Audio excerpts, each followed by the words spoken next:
আসসালামু আলাইকুম। পঞ্চম শ্রেণীর সুপ্রিয় শিক্ষার্থীবৃন্দ, আশা করছি তোমরা সকলে ভালো আছো। তোমাদের গণিত বই নিয়ে ধারাবাহিকভাবে আমি আলোচনা করছিলাম, তার ধারাবাহিকতা এখন 87 নম্বর পৃষ্ঠাটি নিয়ে আলোচনা করব। দেখি পারি কিনা। এগুলো খুবই সোজা, আমরা সহজভাবেই করার চেষ্টা করব। প্রথমে আমাদেরকে এখানে 1 নম্বরে দিয়েছে নিচের ছকটি পূরণ করি। আমরা এখানে নিচের যে ছকগুলো আছে এগুলো পূরণ করব। খুবই সোজা, এগুলো তোমরা একবার দেখলেই পারবে। এখানে আমাদেরকে অনেকগুলো সংখ্যা দিয়েছে এবং মাঝখানে কিছু খালি বক্স দিয়েছে। এই খালি বক্সগুলো আমাদেরকে পূরণ করতে হবে। কিভাবে দেখো, একটা জিনিস যদি খেয়াল করি, প্রথমে 7, এটা শতকের ঘরে, দশমিকের পর একক, দশক, শতক, তাহলে শতকের ঘরে কত আছে? 7ই আছে। দশকের ঘরে আছে 2, পরবর্তী দশকের ঘরে 2 আছে। এককের ঘরে কত আছে? 3, তার মানে এখানে এককের ঘরে আমার কত বসাতে হবে? 3 বসাতে হবে। পরবর্তীতে দশমিকের পর, তো দশমিকের পর আমরা হিসাব করি কি হিসাবে? দশমাংশ হিসেবে। প্রথমটা কত? 4, তাহলে প্রথম দশমাংশ হলো 4, তাহলে এটা হলো প্রথম ঘর। 0.1 প্রথম ঘর হলো 4। পরে 9 আর 5 একই আছে, 9 এবং 5।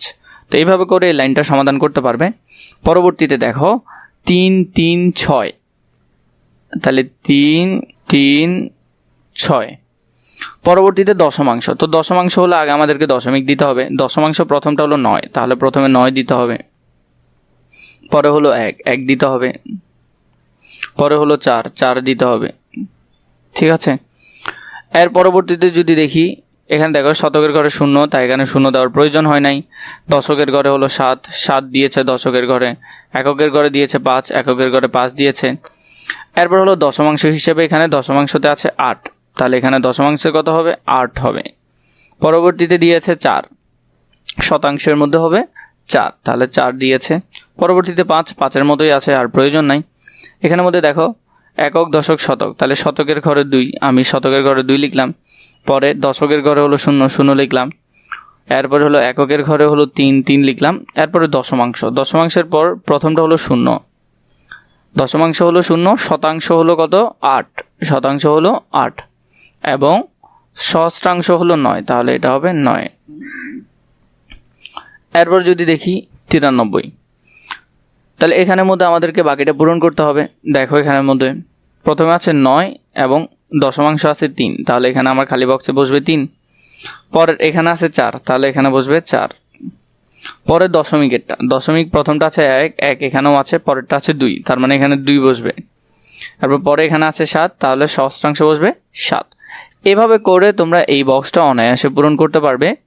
2 নম্বরের মধ্যে আমরা যেটা করব, আমার কাছে নিচের 4টি কার্ড রয়েছে। এখানের মধ্যে আমার কাছে কার্ড আছে 4টা, 1, 3, 5, 0। এই কার্ডগুলো ব্যবহার করে বাম পাশের নির্দেশনা অনুযায়ী দশমিক সংখ্যা তৈরি করি। সর্বোচ্চ কোন সংখ্যাটি তৈরি করতে পারি? আমরা এখানে সর্বোচ্চ কোন সংখ্যাটা তৈরি করতে পারবো? সর্বোচ্চ সংখ্যা তৈরি করতে হলে আমাকে প্রথমে 5 দিতে হবে, কারণ সবচেয়ে বড় সংখ্যা। পরে দশমিক আছে, দশমিকের পর আমার দিতে হবে এর পরের বড় সংখ্যা আছে 3। এরপরে আছে কত? 1। এরপরে আছে 0, তাহলে আমি এখানে 0 দিলাম। সর্বনিম্ন কোন সংখ্যাটি তৈরি করা যাবে? তো সর্বনিম্নর জন্য প্রথমে আছে 0, তাহলে 0.0, পরবর্তী সংখ্যা ছোটটা হলো 1, পরবর্তীতে 3, এর পরবর্তীতে 5। 3 নম্বরে যদি আমরা পূরণ করি, খালি ঘর পূরণ, এখানের মধ্যে আমাদেরকে দেওয়া আছে 1 মিলিলিটার।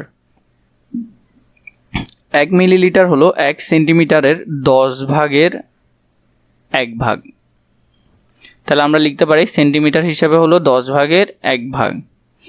এবং এটাকে যদি আমরা ডিরেক্ট দশমিক আকারে লিখতে চাই, তার মানে 0.1। 1 সেন্টিমিটার, 1 সেন্টিমিটার হলো 1 মিটারের 100 ভাগের 1 ভাগ। তার মানে নিচে হবে 100, উপরে হবে 1।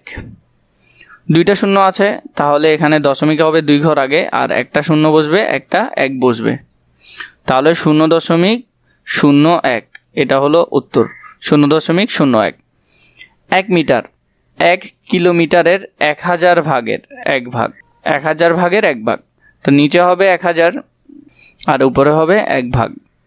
1000 ভাগের 1 ভাগকে আমরা যদি লিখি, তাহলে 0.02টা পড়বে, একটা 2টা, আর এখানে হবে 1। তাহলে আমরা লিখতে পারবো এভাবে। তাহলে 0.001। এভাবে করে তোমরা এই পৃষ্ঠাটাও সুন্দর করে সমাধান করে ফেলবে। পরবর্তীতে যদি কোনো পৃষ্ঠার প্রয়োজন হয়, নিশ্চয়ই আমাকে কমেন্ট করে জানাবে।